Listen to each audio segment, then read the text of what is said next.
नमस्कार, अस्सलाम वालेकुम दोस्तों, कैसे हैं आप सब। उम्मीद करते हैं कि आप सब ठीक होंगे। मैं आप सबका मेज़बान खादिम मोहम्मद उबैदुर रहमान, रहमानी आयुर्वेदा में आप सभी का स्वागत है। अगर अभी तक आप हमारे चैनल रहमानी आयुर्वेदा के साथ नहीं जुड़े हैं तो हमारे चैनल को सब्सक्राइब करके जल्द से जल्द जुड़ जाइए, ताकि जो भी इन्फॉर्मेशन, जो भी जानकारी मैं पहुँचाने की कोशिश करूँ वो आप तक सबसे पहले पहुँच जाए और उसका फ़ायदा आप उठा सकें।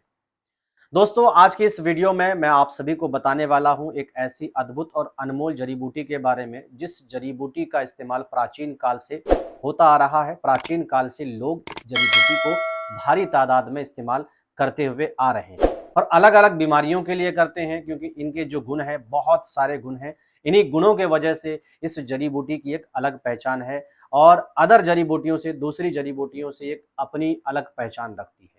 जी हाँ दोस्तों, इस जड़ी बूटी के अंदर में एंटी इन्फ्लोमेटरी भी पाया जाता है, एंटीऑक्सीडेंट गुण भी पाया जाता है, एंटी कैंसर गुण भी पाया जाता है, एंटी ट्यूबरक्लोसिस भी पाया जाता है, एंटी फर्टिलिटी भी पाया जाता है और एंटी डायरिया भी पाया जाता है। और इस औषधि के अंदर दोस्तों एंटी एलर्जी भी पाया जाता है। इसके अलावे दोस्तों 18 गुण ऐसे हैं जो अकेले इस जड़ी बूटी के अंदर पाई जाती है दोस्तों। इसी वजह से इस जड़ी बूटी को एक खास जगह हासिल है आयुर्वेद के अंदर में। लेकिन इस जड़ी बूटी का इस्तेमाल अलग अलग बीमारियों के लिए अलग अलग प्रकार से की जाती है, अलग अलग तरीके से लोग करते हैं।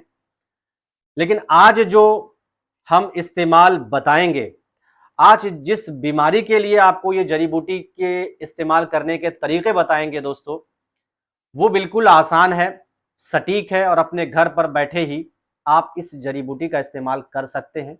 ये जड़ी बूटी उमूमन पूरे इंडिया में कहीं भी आपको मिल जाएगा, खास करके रोड के किनारे पर ये जड़ी बूटी मिल ही जाती है, या जंगली इलाका जो आपके बगल में है वहां पर भी ये जड़ी बूटी आपको मिल जाएगी। इसके जो हाइट है दोस्तों 1 फीट या उससे कम ही होते हैं और इसके जो फूल हैं कुछ इस प्रकार से, ये प्लांट जो है, ये जड़ी बूटी का जो पौधा है इस तरीके से कुछ दिखता है दोस्तों।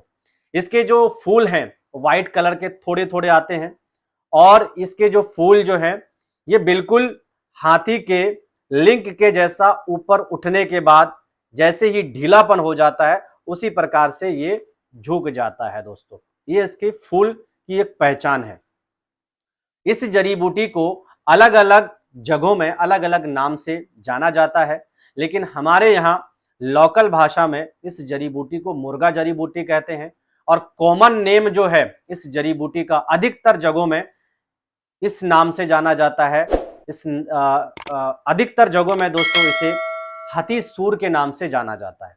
अब हथी सूर के नाम से क्यों जाना जाता है, वो इसलिए जाना जाता है दोस्तों कि इसके जो फूल हैं वो हाथी के लिंग के जैसा उठ करके फिर जो है नीचे की तरफ झुक जाता है, जिस वजह से या कहिए कि उनके मुंडी के वजह से या उनके जो सूर हैं, जो उनके हाथी के जो सूर हैं वो सूंड की तरह ये जड़ी बूटी जो है, जड़ी बूटी का जो फूल है वो कुछ इस प्रकार से ही फलता है, जिस वजह से इसे हाथी सूरा भी कहा जाता है दोस्तों।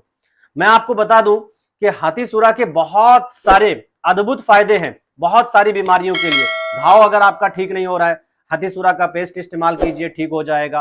अगर बांझपन की बीमारी है, हाथी सूरा का इस्तेमाल कीजिए, ठीक हो जाएगा। लेकिन इस जड़ी बूटी का अलग अलग बीमारियों के लिए अलग अलग तरीका है, उस तरीके से ही आपको इस्तेमाल करना पड़ेगा, तब जाकर के कोई भी बीमारी जो है आपकी जड़ से खत्म होगी। किसी भी बीमारी को नष्ट करने के लिए आपको सही तरीका से इस्तेमाल करना होगा। लेकिन आज मैं आप सबको जो है इस जड़ी बूटी के जो फायदे के बारे में बताने वाला हूं वो सेक्स रोग के लिए। जी हाँ दोस्तों, सेक्स रोग के लिए 90% हकीम और 90% वेद जो है सेक्स रोग के लिए इस आयुर्वेदिक औषधि का इस्तेमाल करते हैं, क्योंकि ये औषधि सेक्स के लिए बहुत ही खास है दोस्तों। सेक्स की बीमारी को जड़ से खत्म करने के लिए, सेक्स की बीमारी को नष्ट करने के लिए, सेक्स की कोई भी दिक्कत अगर आपको है, किसी तरह की भी परेशानी आपको है सेक्स से रिलेटेड जो दोस्तों, तो उसको खत्म करने के लिए हाथी सूर जो है बहुत ही अद्भुत है दोस्तों और बहुत ही बेमिसाल है। इसका कोई जवाब नहीं है। लेकिन इसका इस्तेमाल जो है आपको कुछ इस प्रकार से करना होगा। अगर आपको हाथी सूर के जो फूल हैं वो मिल जाते हैं, वो ले लीजिए। लेकिन इसका आपको रूट लेना है।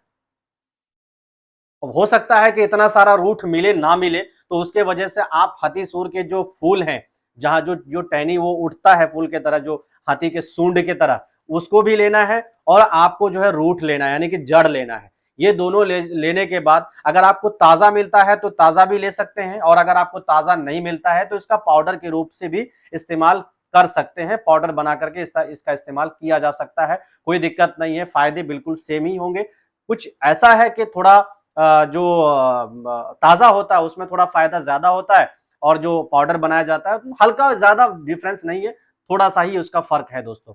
तो अब उसका इस्तेमाल कैसे करना है, मैंने हाइट के बारे में बता दिया, नाम के बारे में बता दिया, उसकी पहचान भी करा दिया। मैं एक बार फिर से आपको बता देता हूं कि कुछ इस प्रकार से वो जड़ी बूटी दिखता है दोस्तों। अब इसका इस्तेमाल कैसे करना है, वो आपको जो है सुखा करके पाउडर बना लेना है, और इसके साथ साथ में दोस्तों दालचीनी लेना है थोड़ा सा। आप जितने दिन की दवाई बना रहे हैं, आप उसको उसको 4 से गुना कर लेना है, और उसका एक भाग जो है दालचीनी मिलाना है, और एक भाग आपको जो है एक भाग मतलब 4 भाग दवाई का जो 4 भाग करना है, और 4 भाग में से एक भाग जो है ये क्या बोलते हैं कि दालचीनी मिलाना है। और उसी दवाई के 4 भाग बना करके एक भाग जो है आपको लौंग मिलाना है। उसी दवाई के 4 भाग बना करके जो है दोस्तों इसमें इलायची मिलाना है। और इलायची के बाद जो है दोस्तों इसमें आप जो है एक और औषधि मिला सकते हैं, वो है तेज पत्ता। तेज पत्ता भी जो है इसका इस्तेमाल कर सकते हैं। दालचीनी हो गया, इलायची हो गया, लौंग हो गया और तेज पत्ता हो गया,